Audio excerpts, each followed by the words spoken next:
मैं रामकृष्ण मौर्य, आप देख रहे हैं अखबार भारत। साथियों, आज सत्यशोधक समाज का 150वां स्थापना दिवस सैनी भवन मंगोलपुरी में मनाया गया, जो कि पूर्व सांसद राजकुमार सैनी जी की अध्यक्षता में ये प्रोग्राम हुआ, जिसमें देश के तमाम बुद्धिजीवी शामिल हुए।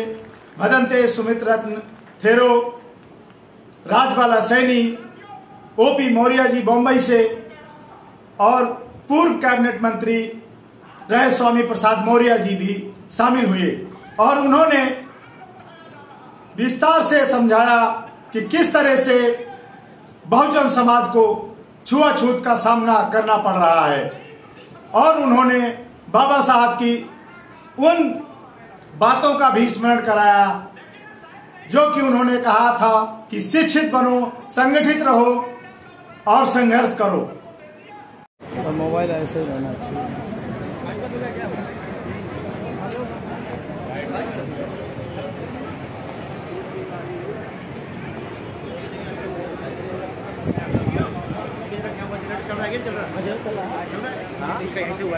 लाइट तो आ रही है।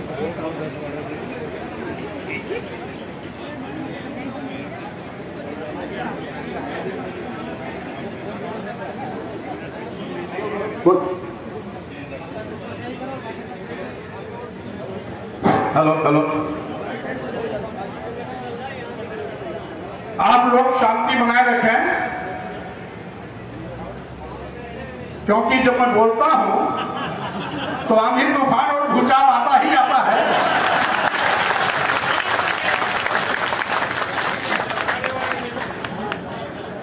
इसलिए साथियों, मैं आपसे कह रहा था, आज हमें अर्थ का अनर्थ पढ़ाया जा रहा। जब धर्माचार्य लोग घिर गए तो मानस की नई प्रति छपवा कर ताड़ना का अर्थ शिक्षा बताने लगे। लेकिन शायद नहीं जानते कि आप तो पढ़ने लिखने का क्या बाबा साहब डॉक्टर अम्बेडकर ने सबको दे दिया।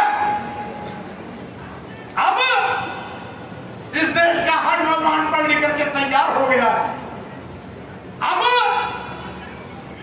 आपके समझाने समझने वाला नहीं है, क्योंकि आपकी समझ से ज्यादा समझ इस देश के शुद्ध समाज के लोगों के अंदर आ गया है, जिसको हजारों साल से तुमने पढ़ने लिखने से रोका।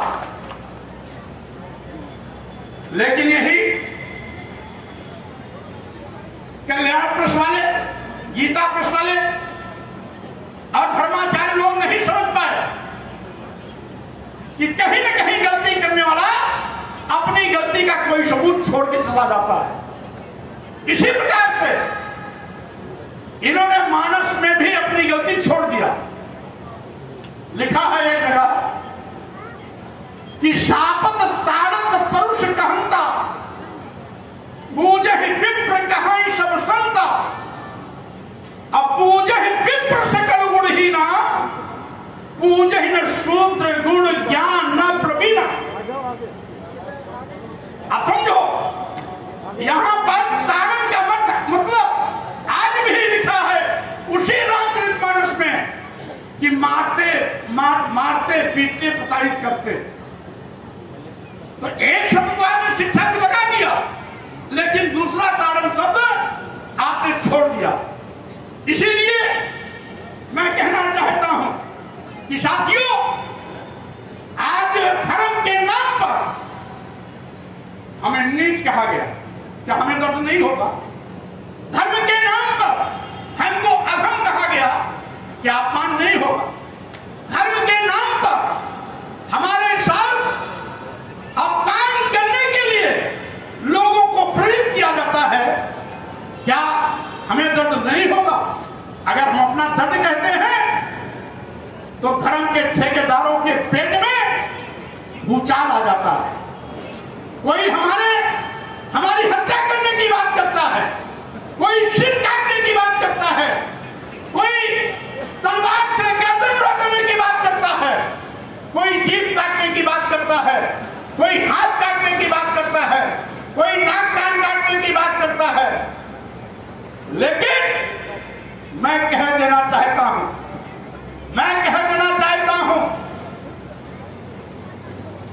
कि तुम्हारी इस गीदड़ भक्ति से स्वामी प्रसाद मौर्य के सेहत पर कोई असर पड़ने वाला नहीं है। और हमें तो खुशी होगी कि लोगों की सम्मान और सहमान की लड़ाई का परचम लहराते हुए, कदम आगे बढ़ाते हुए ऐसे 10-20 बदर घुड़की देने वाले गीदड़ों की क्या औकात, स्वामी प्रसाद मौर्य के सामने पहाड़ भी खड़ा होगा तो भी रुकने वाले नहीं। जिंदाबाद जिंदाबाद। और साथियों मैं ये भी कहना चाहता हूं, आज मैं ये भी कहना चाहता हूं, आजादी के 76 साल बीत गए। अभी हमने 15 अगस्त को 76वां स्वतंत्रता दिवस मनाया है। 75 साल पूरे होने पर सरकार भी अमृत महोत्सव मना रही है, महिला सशक्तिकरण के नाटक भी कर रही है, और दूसरी ओर धर्म की आड़ पर महिलाओं को अपमानित करने के लिए उनको छूट भी दे रही है। एक और अमृत महोत्सव, एक और नारी महिला सशक्तिकरण का अभियान, एक तरफ ये नारा यत्र नारीस्तु पूजन्ते रमन्ते तत्र देवता, एक तरफ पूजा के नाम पर नवरात्र में महिलाओं का पूजा करना, और दूसरी ओर देश की आधी आबादी महिलाओं को नीच से भी नीच होने का प्रमाण पत्र देना इनके असली चेहरे को उजागर करता है। साथियों मैं ये भी कहना चाहता हूं, आज हमें खुशी है कि हमारे सामाजिक परिवर्तन के महापुरुषों ने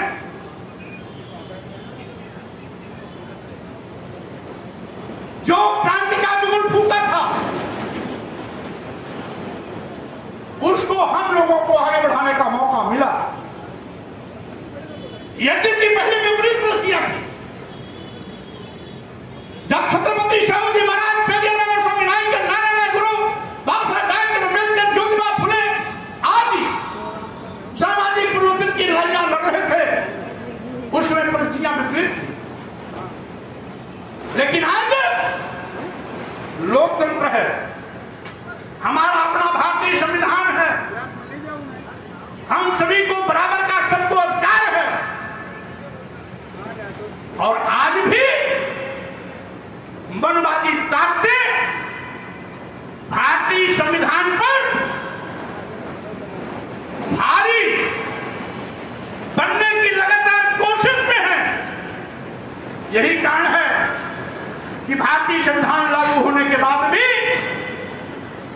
मनुवादी ताकतें मनु का विधान लागू करने का पाप कर रही है। हमारे पिछड़ी जात के तमाम लोग क्षत्रिय बनने की कोशिश करते हैं, लेकिन आप शायद नहीं मालूम कि क्षत्रिय बनने पर भी मनवादियों ने आपको नीच होने का ही प्रमाण पत्र दिया है। वहां जाकर के भी आप ऊंच नहीं बन सकते। इस व्यवस्था में जिसे हम अपना धर्म मानते हैं, इस व्यवस्था में जो वर्टिकल सबसे ऊपर नंबर 1, सबसे ऊपर जो यहां की व्यवस्था है ब्राह्मण, दूसरे पर क्षत्रिय, तीसरे पर वैश्य, चौथे पर शूद्र, यानी सबसे ऊपर कौन? ब्राह्मण। मनु की व्यवस्था में सबसे ऊंचा ब्राह्मण, और सब उसके उसके सबसे उसके नीचे, यानी सभी नीच होने में दर्जा का अंतर है। कोई 1 नंबर का नीच, कोई 2 नंबर का नीच, कोई तीसरे नंबर का नीच। और हम नहीं कह रहे हैं, यह मनु का विधान कहता है। एक श्लोक है मनुस्मृति में, पंचवर्षम को ब्राह्मणम शतवर्षम को क्षत्रपाः पिता पित्रो बीजानीया ब्राह्मणस्तयो पिता। यानी 5 साल के ब्राह्मण 100 साल के क्षत्रिय में पिता पुत्र का संबंध है, जिसमें 5 साल का ब्राह्मण का बच्चा 100 साल के बूढ़े क्षत्रिय का पिता है। ये स्वामी प्रसाद बोले नहीं कर रहे, ये मनु महाराज कह रहे हैं, ये मनुस्मृति कह रही है। हम इसलिए इसका हवाला दे रहे हैं कि पिछले समाज के लोगों क्षत्रिय बनने का, झूठा क्षत्रिय बनने का नाटक मत करना।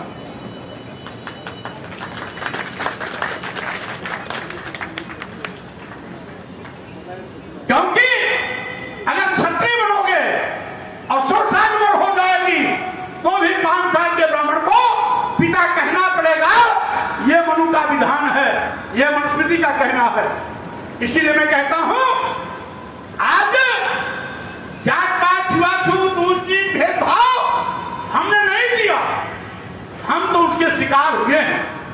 जात पात छुआछूत ऊंच नीच के नाम पर हमारे साथ सौतेला व्यवहार किया गया, हमें पढ़ने से रोका गया, हमें लिखने से रोका गया, आगे बढ़ने से रोका गया, धन अर्जन करने से रोका गया, धरती हड़पी गई, हमारा मेहनत सब कुछ हड़पा गया।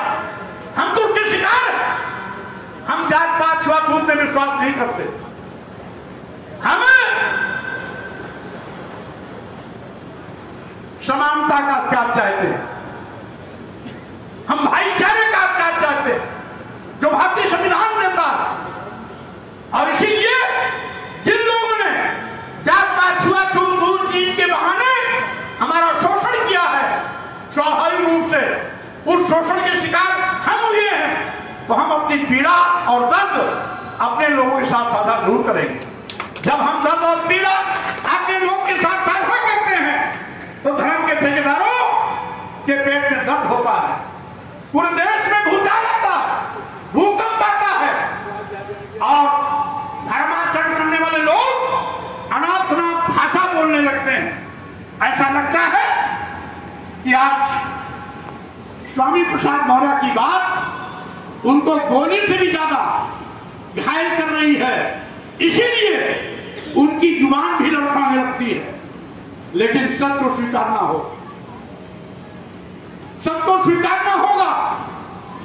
और मैं तो यही कहना चाहता हूं, समय रहते धर्म के ठेकेदारों को भी कहना चाहूंगा, सुधर जाओ। अगर आप चाहते हो कि धर्म और मजबूत हो, धर्म और सशक्त हो, तो आपको धर्माचरण के रास्ते पर चलना होगा। आपको इंसानियत को मजबूत करने के लिए प्रयास करना होगा। इंसानियत का कत्लेआम करके आप धर्म को सशक्त नहीं बना सकते हो।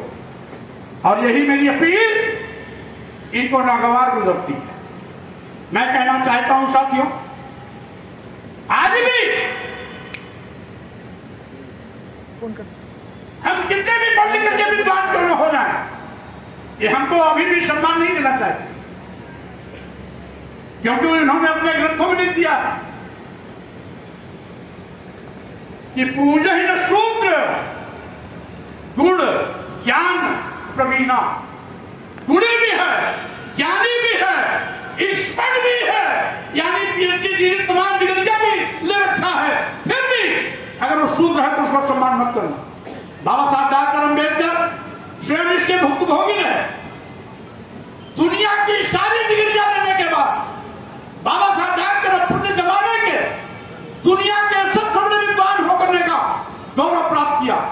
दुनिया के सबसे अच्छा बड़े विद्वानों में से बाबा साहब डॉक्टर अंबेडकर एक थे।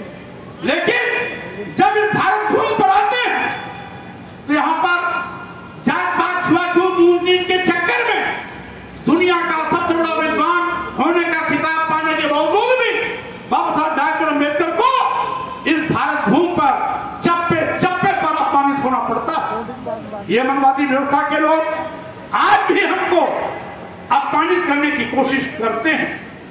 आज भी ये हमें जानवर से बदतर जिंदगी जीने के लिए मजबूर करना चाहते हैं, और यही इनका कानून है। मनुस्मृति में एक जगह लिखा हुआ है कि शूद्रम तो कार्यत दास्यम कृतम अकृतम वा दास्यैव तो जन्मना ब्राह्मणं तु स्वयं हुआ। यानी ब्राह्मण स्वयंभू शक्ति है, उसको कुछ भी करने की जरूरत नहीं है। लेकिन ये शूद्र समाज के लोग, जिसमें आज SC ST OBC सब आते हैं, इनके लिए क्या लिखा कि शूद्रम तो कार्यत दास्यम, इनको गुलामी करनी ही करनी है। कृतम अकृतम वा, छलांग लेके करें या बेगारी में करें, ये इसीलिए पैदा हुए हैं, ये इनका धर्म है। ये हमें आज भी सम्मान देने के लिए तैयार नहीं। भारतीय संविधान हमें सम्मान स्वाभिमान का अधिकार दे दिया, लेकिन अभी भी ये धर्म के ठेकेदार अभी भी हमें जानवर से बदतर जिंदगी जीने के लिए मजबूर करने की कोशिश करते हैं। मैं यहां आए हुए भाइयों बहनों से कहना चाहता हूं, आप देखते होंगे बहुत से त्योहार आते हैं, बहुत से त्योहार आते हैं। दिवाली आती है, आप पूजा किसकी करते हो? लक्ष्मी और गणेश की। लक्ष्मी की सवारी, लक्ष्मी की सवारी और गणेश की सवारी कौन क्या है जानते हो? लक्ष्मी की सवारी उल्लू, गणेश की सवारी चूहा। यानी लक्ष्मी गणेश की जब पूजा करते हो तो उल्लू और चूहे की भी पूजा कर जाते हो साथ साथ, क्योंकि उनके साथ बने रहते हैं। संगीता का फोन जब आप भैरव की पूजा करते हो तो भैरव की पूजा के साथ साथ उनकी सवारी कुत्ते की भी पूजा आप कर जाते हो। जब आप भवानी की पूजा करते हो तो भवानी की पूजा के साथ साथ उनकी सवारी गधे की भी पूजा आप कर जाते हो। भगवान के रूप में जब मत्स्यावतार की बात करते हैं तो मत्स्यावतार के रूप में आप मछली की भी पूजा कर जाते हो। कच्छपा अवतार के रूप में आप कछुए की भी पूजा करने जाते हो। शुक्रा अवतार के रूप में आप सूअर की भी पूजा कर जाते हो। लेकिन सूअर पालने वाले वाल्मीकि की, काशी की, गधा पालने वाले धोबी की आप सम्मान नहीं कर सकते हो। यानी जानवर की पूजा कर सकते हो, लेकिन इनके जो पालक हैं, इनके जो पोषक हैं, उनकी आप उनको सम्मान देना स्वीकार नहीं करते हो। मछली कछुए की पूजा कर जाते हो, लेकिन बिंदु निषाद केवट मल्लार आपकी पूजा यानी आपका सम्मान आप नहीं करते हो। ये आपकी विडंबना है। क्या सोच है कि आप गधे, कुत्ते, चूहे, उल्लू, सूअर, मछली, कछुए सबकी पूजा करते हो, लेकिन इंसान को इंसान नहीं समझते हो। हमारी लड़ाई क्या है? इंसान को इंसान समझो। अगर आपको सम्मान प्यारा है तो यहां बैठे हुए लोगों को भी सम्मान प्यारा है। अगर आप स्वाभिमान से रहना चाहते हो, यहां बैठे हुए लोगों को भी स्वाभिमान के साथ बैठने का चाहत बनी है। अगर आपको भूख प्यास लगती है, यहां बैठे हुए लोगों को भी भूख प्यास लगती है। ये जो आज एक नया परिभाषा चल गया है, माननीय प्रधानमंत्री जी से लेकर के सारे धर्म के ठेकेदार और सारी यथार्थवादी ताकतें सनातन सनातन सनातन चिल्लाती है। जो सनातन का अर्थ नहीं समझते वो सनातन चिल्ला रहे हैं। मैं भी सनातन को मानता हूं, लेकिन तुम सनातन का तो अर्थ ही नहीं समझते। सनातन का मतलब जो सत्य है, सनातन का मतलब जो शाश्वत है, सनातन का मतलब जो हजारों लाखों साल पहले भी था, आज भी है, लाखों साल बाद भी रहेगा, वह है सनातन। जैसे सूर्य हमें प्रकाश देता है, सूर्य के प्रकाश से हमें जीवन मिलता है।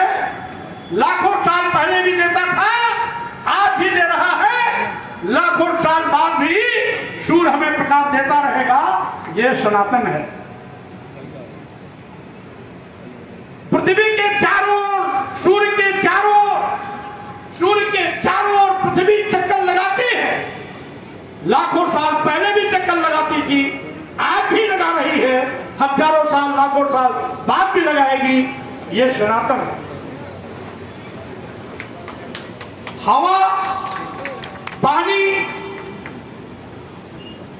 अग्नि, जमीन, ये हमें जीवन देते हैं।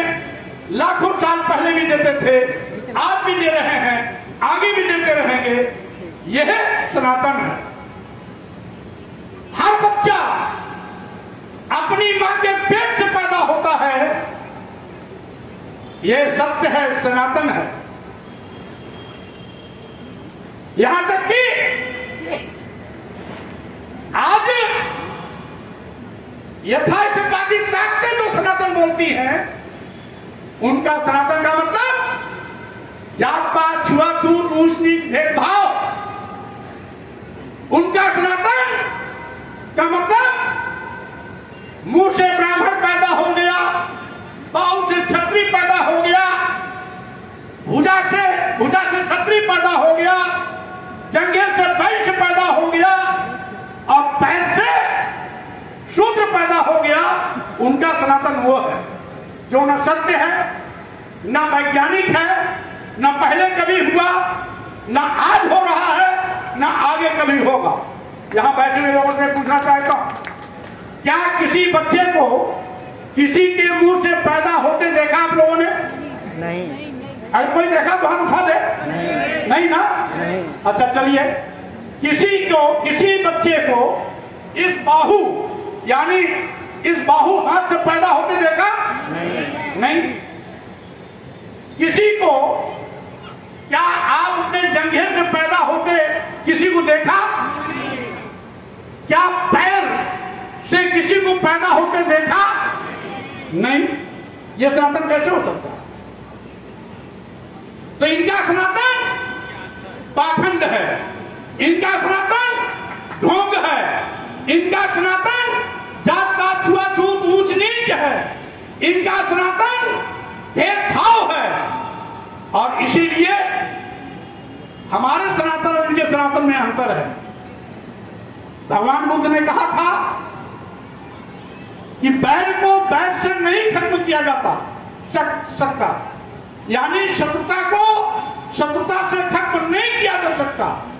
अगर शत्रुता को खत्म करना है तो प्यार के लिए हाथ बढ़ाना पड़ेगा। आप उसको सम्मान दे करके अपना बना सकते हैं, तलवार चला करके उससे आप हाथ नहीं मिला सकते। मित्रता भाव बढ़ानी पड़ेगी, भाईचारा बनाना पड़ेगा, दोस्ती भाव पैदा करना होगा और अपनी मित्रता का भाव उसके मन में पैदा करना होगा। तब दुश्मनी खत्म होगी। दुश्मनी से खत्म नहीं होती। इसीलिए साथियों, मैं आपसे कहना चाहता हूं, मेरा मकसद है, अगर आप सत्यशोधक समाज के इस कार्यक्रम में आए हो तो ज्योतिबा फुले जी चाहते थे कि आप सत्य को जानो और जानो तब मानो। यही बुद्ध भगवान कहते थे, तथागत बुद्ध यही कहते थे। और इसीलिए बुद्ध भी कहते थे, अपदीपो भाव, अपना प्रकाश आप स्वयं बनो।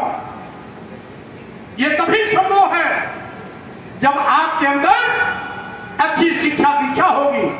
अच्छा क्या है, बुरा क्या है, दोनों में अंतर करने की क्षमता होगी। और इसीलिए बुद्ध भी यही कहते थे, पहले किसी भी कही बात को, किसी भी पढ़ी हुई बात को, सुनी हुई बात को, लिखी हुई बात को पहले अपने दिमाग की कसौटी पर कसो। अगर वो बहुजन हिताय के लिए खरा उतरता है तब उसे मानो। यही चीज ज्योतिबा फुले ने कहा, सच क्या है पहले जानो, और अगर सच है आप स्वीकार करते हो तब उसको मानो। बाबा साहब डॉक्टर अम्बेडकर ने भी हमें 3 संदेश दिए, शिक्षित बनो, और उसके बाद कहा संगठित हो, संघर्ष करो। संगठित हो, संघर्ष करो, पहले क्यों नहीं कहा? पहले क्यों कहा शिक्षित बनो? इसीलिए कि जब आप पहले शिक्षित बनेंगे तब संगठन का दिशा भी सकारात्मक होगा, संघर्ष का रास्ता भी मानवता के कल्याण के लिए होगा। अगर आप पढ़े लिखोगे नहीं, संगठित हो गए, तो डकैत के गिरोह के रूप में भी वो काम कर सकता है, हत्या करने के लिए भी वो काम कर सकता है, गलत काम करने के लिए भी वो काम कर सकता है। इसीलिए बाबा साहब डॉक्टर अम्बेडकर ने भी कहा कि पहले शिक्षित बनो, और जब आप शिक्षित बन जाएंगे तो संगठन और संघर्ष दोनों का रास्ता जो है वो सकारात्मक होगा, मानव कल्याण के लिए होगा, बहुजन हिताय के लिए होगा। इसीलिए साथियों बाबा साहब डॉक्टर अम्बेडकर ये भी कहते थे कि सुबह सुबह आप जब सो के उठते हो तो 2 घंटियां सुनाई पड़ती, 1 घंटी मंदिर की और 1 घंटी स्कूल की। जो बच्चा या जिनके माता पिता स्कूल की घंटी सुनकर अपने बच्चे को स्कूल भेजते हैं, वो स्कूल जाकर के पढ़ लिख करके बड़ा ओहदेदार बनता है, डॉक्टर बनता, इंजीनियर बनता, एडवोकेट बनता, वैज्ञानिक बनता, प्रोफेसर बनता, IAS IPS बनता, और अपने पूरे परिवार की गरीबी को हमेशा हमेशा के लिए खत्म कर देने का काम करता है। लेकिन जो माता पिता खुद और अपने बच्चे को मंदिर की घंटी सुनकर के मंदिर की ओर ले जाते हैं, और जिंदगी भर घंटा बजाते रह जाते हैं, कभी भी परिवार का कल्याण नहीं होता है। उनके घरों के बच्चे कभी भी IAS नहीं बन पाते, IPS नहीं बन पाते, डॉक्टर नहीं बन पाते, इंजीनियर नहीं बन पाते, पत्रकार नहीं बन पाते, और बड़े वैज्ञानिक नहीं बन पाते। साथियों इसलिए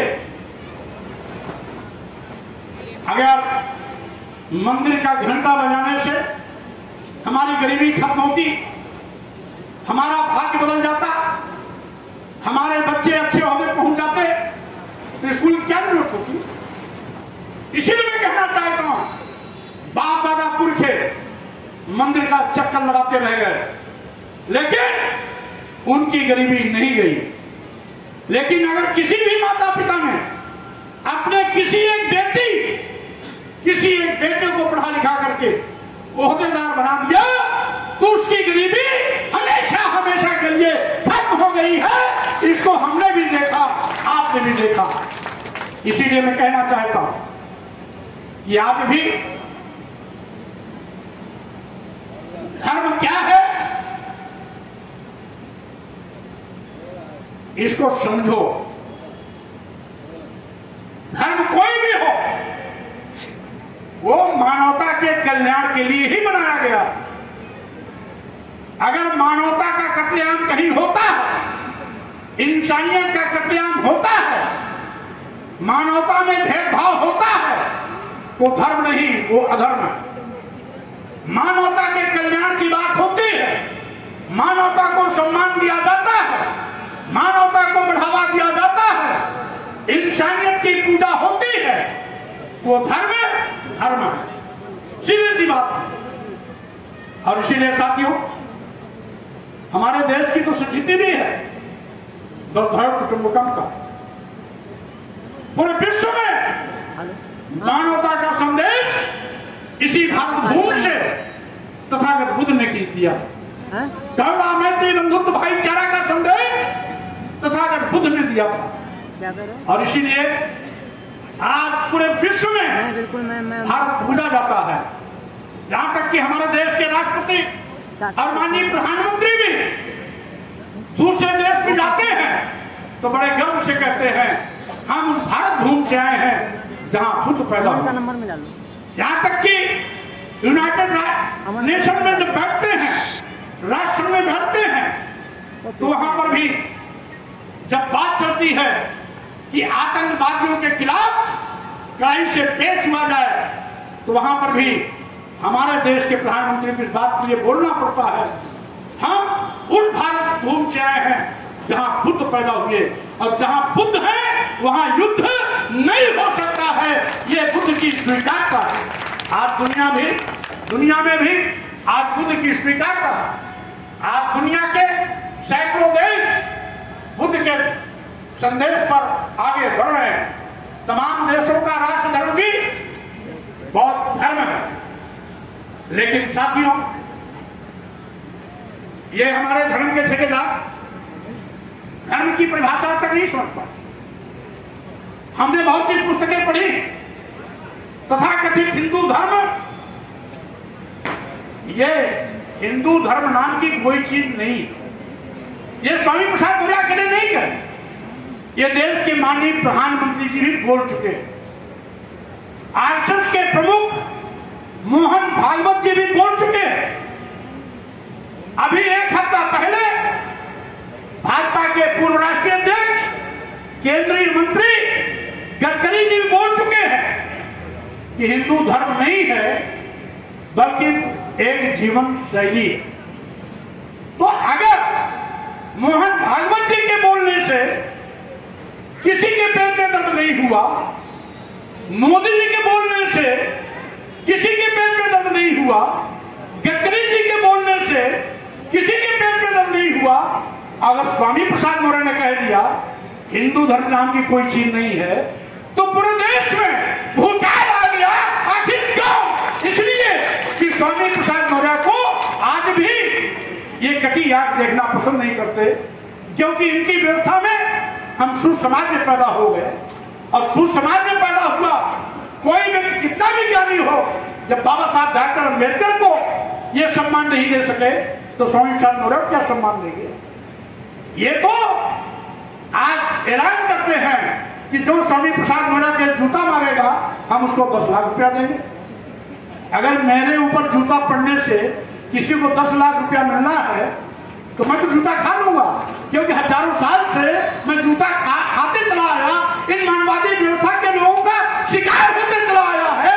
हजारों साल से उन्होंने अपमान किया है, इसलिए अपमान हमारे लिए कोई बड़ी बात नहीं। मैं तो कसम खाया हूं इस अपमान करने वाले लोगों का बोरिया बिस्तर बंधवा के रख दूंगा, क्योंकि जिसे अपमानित करते हैं, ये जिसे अपमानित करते हैं, इनको वही जिंदा करके रखा हुआ। हमारे यहां पर बैठे हुए सत सोदर समाज के इस कार्यक्रम में आए हुए भाइयों बहनों, चढ़ावा तुम देते हो धर्म के नाम पर, दान दक्षिणा तुम देते हो, मालपुआ पूरी तुम खिलाते हो, इनकी ताकत तुम हो। जिस दिन तुम इनको दान दक्षिणा देना बंद कर दोगे, जिस दिन तुम इनको चढ़ावा देना बंद कर दोगे, जिस दिन तुम मालपुआ हलवा खिलाना बंद कर दोगे, यह आपके पैरों पर सिद्धा देते नजर आएंगे, कहीं भी इनको ठिकाना नहीं लगेगा। इसीलिए अगर ये हमें अपमानित कर रहे हैं तो उसके दोषी हम हैं, हमारा समाज है।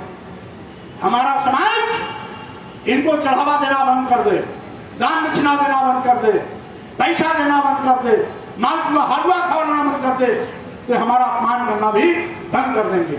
हम इनको खिलाते रहेंगे तो ये हमें अपमानित करते रहेंगे। और समझ लेना साथियों, एक चीज और मैं कहना चाहता हूं, सही मायने में जो सच है वही सच है। हिंदू धर्म कोई धर्म नहीं है। पहले कभी वैदिक काल था, जैन धर्म आया, बौद्ध धर्म आया, फिर उसके बाद हमारी तमाम अन्य संस्कृतियां आई, अन्य धर्मावलंबी भी आए, कभी यहूदी आया, कभी यूनानी आया, कभी मुगल आया, कभी अंग्रेज आए, कभी डच आए।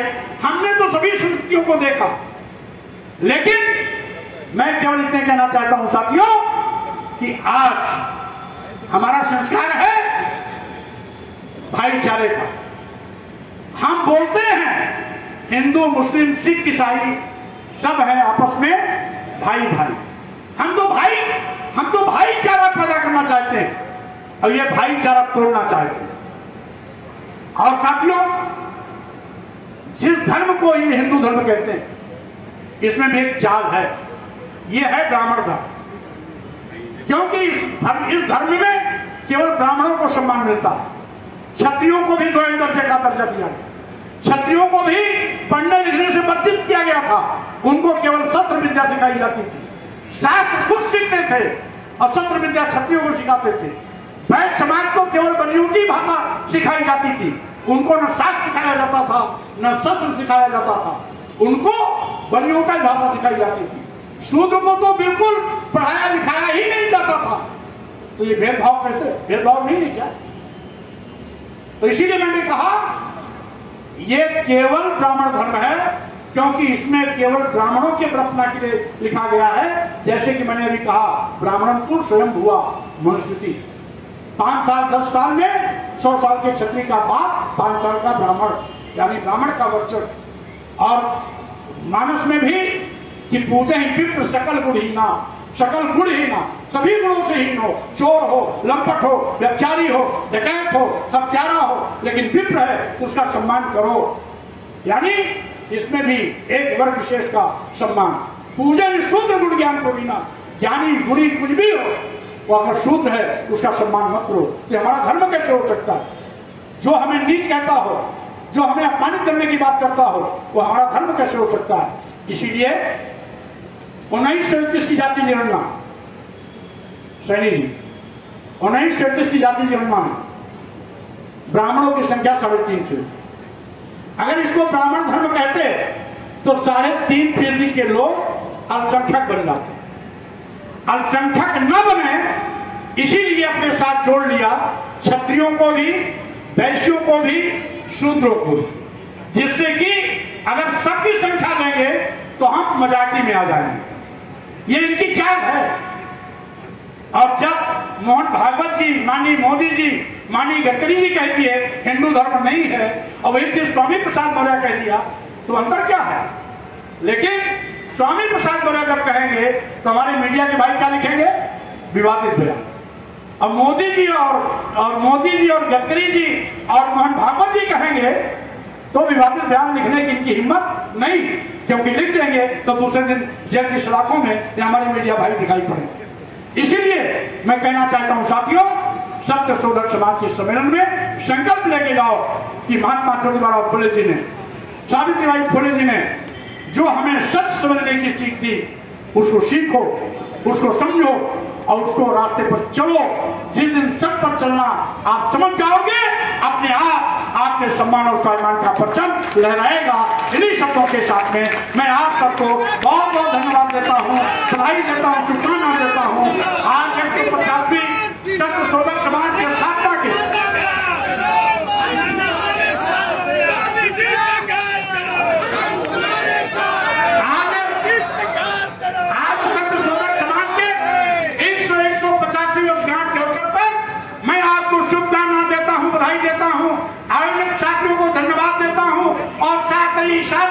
ये कोशिश करता हूं कि ज्योतिबा फुले जी का कारवां आगे बढ़ता रहे, बाबा साहब डॉक्टर अम्बेडकर के कारवां आगे बढ़ता रहे, सम्मान की लड़ाई लड़ते रहे, आगे बढ़ते रहे।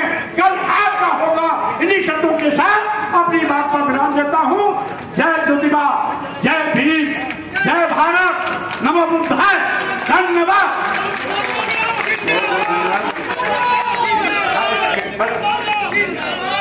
आप लोग जरा शांति बनाए रखें। अब हमारे जो प्लीज और हमारे जो वक्ता आदरणीय, परम आदरणीय भीमराव यशवंतराव अम्बेडकर साहब हैं, जो आज कई दशकों से पूरे भारत में हमारे साथ घूम रहे हैं। और मैं माननीय मंत्री जी सुनिए जरा एक मिनट, इसीलिए हमने आदरणीय अध्यक्ष जी से हमने कहा कि अगर ये तो अध्यक्ष जी हमने ये कहा कि अगर ये प्यार की भाषा नहीं समझेंगे तो सम्राट अशोक की तलवार है और भीमा पूरे गांव की तलवार है। देख लीजिए आप। ये सर ये भीमा कोरेगांव का हमने स्तंभ लगा दिया है और सम्राट अशोक का है। अगर नहीं समझेंगे तो हमारे सारे किसान मजदूर इकट्ठे होंगे और खाली हंसिया और हथौड़ा लेके जाएंगे। ये ओल्गा से गंगा से ओल्गा नहीं जा पाएंगे, इनकी यही समाधि बन जाएगी। धन्यवाद। अब इसके बाद में